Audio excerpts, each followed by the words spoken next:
What comes to mind when you see this car? Or this? Does this scream rich towkay or a techno-loving Beng? Whether it's a slick premium ride or a vroom pimped-up sports car, some of these highly popular wheels are associated with, how shall we put this, a certain sort of driver. So, are you what you drive? Nian Zhou, the editor of car magazine Talk, thinks that there's a grain of truth in that, looking at the trends of Singaporeans' car choices. Right, I've got with me the editor of Talk, Nian Zhou. Hey Nian Zhou, how mad are you about cars? Quite, I eat, breathe and live it. And that's why you're the editor of Talk, right? Yes, and I can't find a job anywhere else, unfortunately. You know what they say about about cars, how cars really reflect who you are, and the type of car you drive really tells a lot about who you are. Do you think there's a certain grain of truth to that? I think definitely there is some truth in that.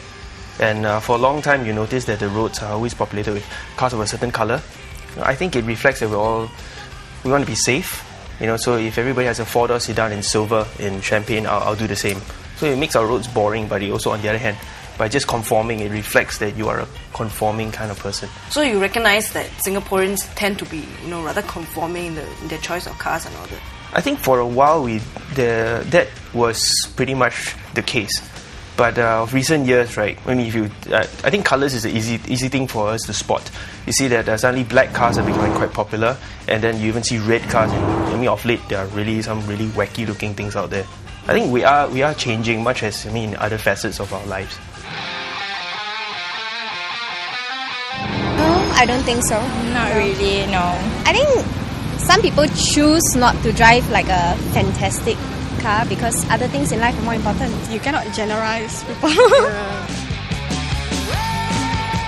Somewhat, because you wouldn't buy a car that you don't like unless you have no choice. It is a representation of your kind of style. It's like showing who you are, your identity. It's like, girl, you are what you wear. And now, what do people think about the following cars? Elegance. Yeah, elegance. Prestige. It's more to high class. Mercedes, SLK. So you're the kind of sporty girl, you like the very fast kind? Yeah, I like the car. He's got pretty good taste. It's more like every gentleman used like. BMW, Porsche, quite classy. Comfort, luxury, pretty. Sporty. Expensive car. Elegant. Do you agree that like BMW and Mercedes drivers, they drive like they own the road?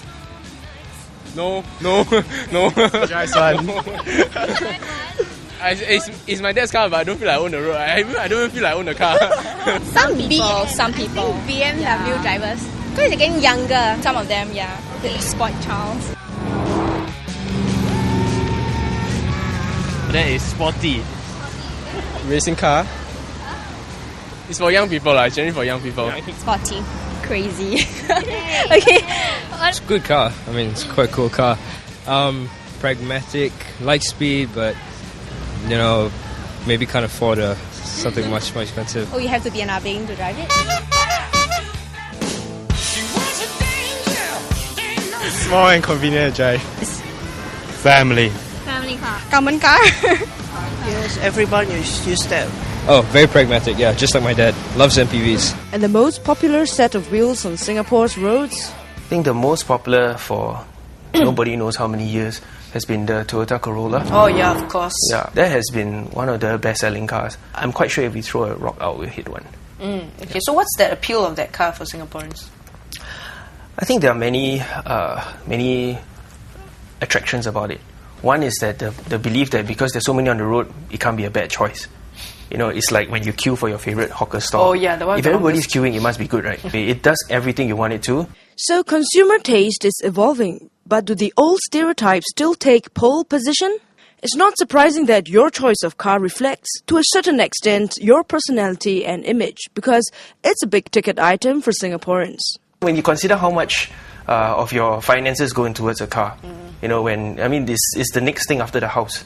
Yeah, and at least if it's a house, you know that there is a certain incentive for you to apply for a flat. Yeah, but not with a car. So this is, I would say, I think in terms of commitment at many levels, a car is even higher than a house. But with COE prices climbing skywards, what is a car owner to do? Well, a word of advice: budget realistically, and well, don't be in too much of a hurry to sell your existing car just to make a quick buck. If, well, all things remaining constant. Ceteris paribus. Yes, ceteris paribus.